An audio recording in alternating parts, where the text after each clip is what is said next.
오늘 우리에게 주시는 하나님의 말씀 예레미야 46장 13절에서 28절까지의 말씀입니다.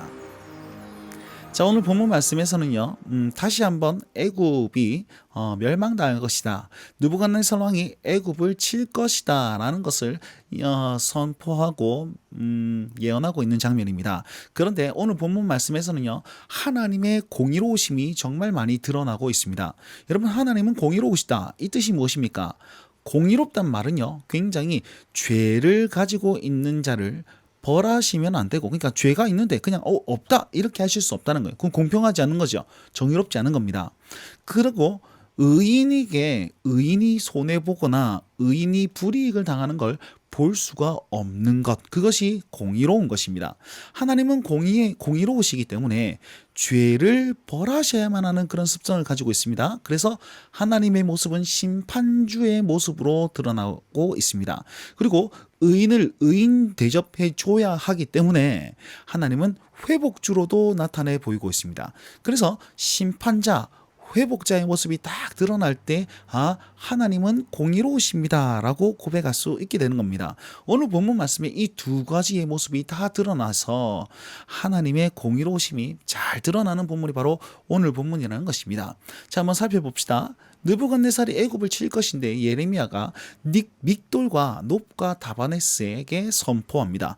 이 도시는요, 애굽 중에 주요 도시고요, 놉이라는 곳은 멤피스라는 곳인데 애굽의 수도이기도 합니다. 자, 이들에게 너희는 굳건히 서서 준비하라. 무슨 준비를 합니까? 사방에 칼이 삼키워질 것이니까 너희는 잘 준비해봐라 라고 합니다. 그런데 장사들은 쓰러지고 그들이 서지 못할 것임을 얘기합니다. 결국은 이들이 준비하는 것은 무엇이냐? 패배를 준비하는 것이로 하나님께서는 비꼬아 말씀하고 있는 겁니다. 그들이 패배하는 이유가 뭡니까? 여호와께서 그들을 몰아내신 까닭이고 그가 많은 사람들을 넘어지게 하셨기 때문에 애굽 백성들이, 애굽 군인들이 다 자빠지고 넘어진다는 것입니다. 그래서 애굽 군인들은 다 죽을 것이고 또한 용병들은 자기 나라로 돌아갈 것이며 혀를 뜨뜨뜨뜨 차면서 이렇게 얘기할 것이라 얘기했는데, 애굽 왕이 망하였도다, 그가 기회를 놓쳤도다 이렇게 말한다고 합니다.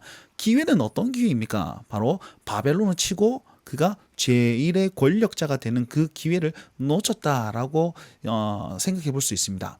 자, 하나님께서는요, 애굽의 딸이여 너는 너를 위하여 포로의 짐을 꾸리라 이렇게 얘기를 하는데요, 놉은 황무지가 되고 불타 없어질 것이고 주민들이 사라질 것이다. 자, 놉은 어디라고 했습니까? 애굽의 수도 라고 말씀드렸죠. 그러니까 수도가 멸망하니까 나라가 망할 것이다 라는 것을 얘기하는 거 있고요.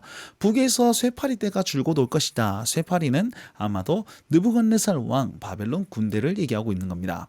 그리고 벌목 파는 자 같이 도끼를 가지고 와가지고 다 찍어버릴 것인데 북쪽 백성의 손에 하나님께서 붙일 것이다. 북쪽 백성은 바벨론입니다. 바벨론의 손에 붙일 것이기 때문에 너희가 재난의 날에 벌 받을 때가 왔다라는 사실을 얘기하고 있는 것입니다. 자, 이 느부갓네살이 애굽을 친 것을 하나님께서는 뭐라고 표현하고 있습니까? 벌 받을 때가 왔다라고 하고 있습니다. 자, 벌은 왜 받습니까? 잘못했기에, 죄가 있기에 벌이 있는 것입니다. 다른 말로 하면 애굽의 죄 때문에 하나님께서는 애굽을 치신다라는 것으로 설명할 수 있는 것입니다. 공의의 하나님이 이렇게 잘 드러나고 있지요. 자, 25절부터 28절에는 예언의 내용들을 잘 설명하고 또 회복의 예언을 하는데요.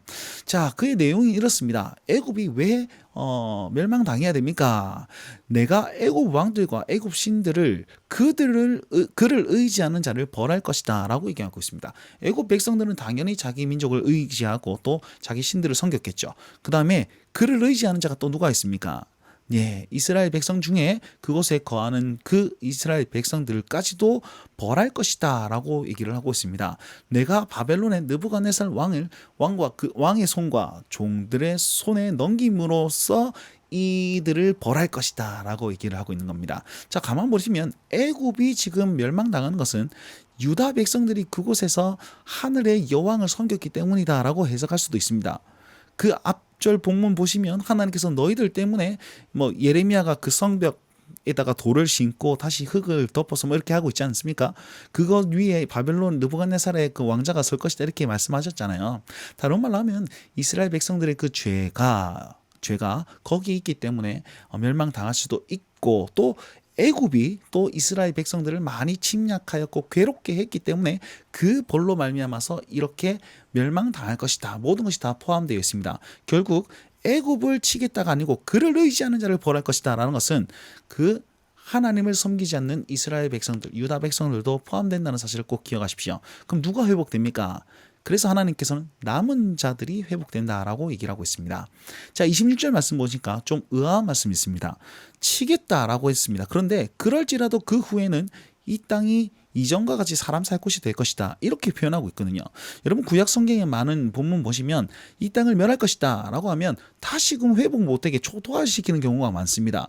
여리고성을 기억하십시오. 그곳을 다시 한번 이렇게 세우는 자는 자손 대대로 벌할 것이다. 이렇게 하나님께서 말씀하셨지 않습니까? 근데 이곳은 애굽에서는 회복을 얘기하고 있습니다. 이유가 뭐냐면 하나님께서는 죄에 대해서 심판하시는 공의로우신 분. 그러나 죄값을 다 치르는 그때는 회복하시는 분, 의인들은 의인답게 하시는 하나님의 그 공의로움을 나타내기 위해서입니다. 또 한 가지, 이 애굽조차도 회복시킬 그 하나님이 이스라엘 백성도 회복시키지 않을까요? 라는 것까지 이제 이스라엘의 회복을 짐작하기 위해서도 이 구절이 뭔가 다리 역할을 하고 있다는 것입니다. 아니나 다를까 하나님께서는 이스라엘에 대한 회복도 말씀하시는데 이렇게 얘기합니다. 내 종 야곱아 이스라엘아 이렇게 얘기하고 있습니다. 자, 야곱이 곧 이스라엘입니다. 야곱이 야곱과 나루토에서 하나님과 씨름하여서 얻은 이름이 이스라엘이죠. 그럼 왜 야곱아 이스라엘아라고 하나님께서 말씀하십니까? 이 이름은 하나님과 겨루어 이긴 자다라는 의미를 지니고 있습니다. 여러분 하나님과 겨루어서 어떻게 이길 수 있습니까? 이길 수 있는 단 하나의 방법은 뭐냐면 그의 자녀가 되는 것입니다. 여러분 아빠가 자녀를 진심으로 하면 이길 수 있겠죠. 근데 자녀에게 질 수밖에 없는 이유는 그가 내 자녀이기 때문입니다. 그래서 이 표현은 하나님의 자녀에게 질 수밖에 없는 아버지의 그런 어떤 존재, 그분이 하나님이시다. 다른 말로 하면 이 이스라엘 백성들은 내 아들, 내 딸들이다라는 고백으로 내 종 야곱아 이스라엘아 라고 하나님께서 부르고 계십니다. 다른 말로 하면 내 아들아, 내 딸아, 내 사랑하는 자녀들아 라고 부르고 있다는 것이요. 내 자녀들아, 네가 먼 곳에 있어도 내가 구원할 것이며 포로된 땅에서 구원할 것이다. 너는 돌아갈 것이며 평안히 거기서 머물 것이다. 그리고 너를 두렵게 할 자가 없고 다른 백성들은 다른 나라들은 다 멸망할지라도 너는 사라지지 아니할 것이다 라고 하나님께서는 약속하고 그 자녀들을 회복을 말씀하고 있는 것입니다. 그러면서 제일 마지막 절에 너를 법도대로 징계하겠고 또 결코 무죄한 자로 여기지 않을 것이다 라고 얘기를 하면서 하나님의 공의로우심을 다시 한번 얘기하고 있습니다. 자, 이스라엘 백성들의 구원은 어디 있습니까? 하나님의 공의에 있습니다.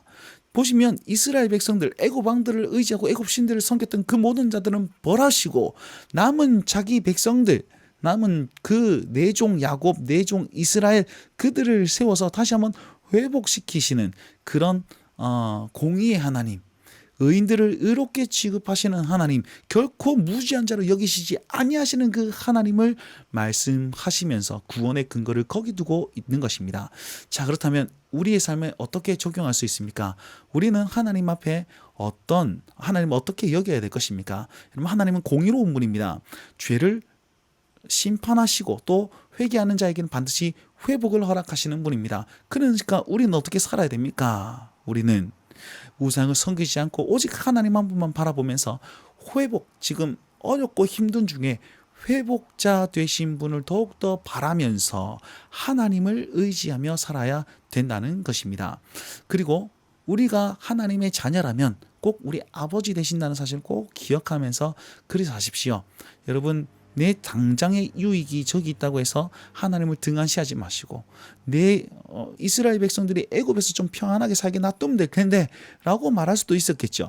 근데 하늘의 여왕을 섬기면서 하나님을 보지 않는 그것이 잘된 겁니까? 내 자녀가 자기 마음대로 살아가는데 가만히 있을 부모가 어디 있습니까? 그래서 심판매를 드는 것, 그것도 하나님이 자녀를 향한 사랑임을 기억하시면서 고난 중에도 하나님 바라보시고 또 평안을 바라보면서 아버지 되시는 그 하나님을 더욱더 신뢰하면서 그렇게 나아가십시오. 죄 중에라도 몽둥이를 들어서라도 돌이키기를 원하시는 하나님의 마음이 여기 있습니다. 오늘 하루 그 하나님을 좀 바라보시면서 회복주여 그리고 죄에 대해서 심판자 되시는 하나님을 두렵고 그리고 더욱더 친근하게 여기시며 주님과 동행하셨으면 좋겠습니다. 오늘도 이 말씀 붙들고 승리하시길 바랍니다. 날마다 주님과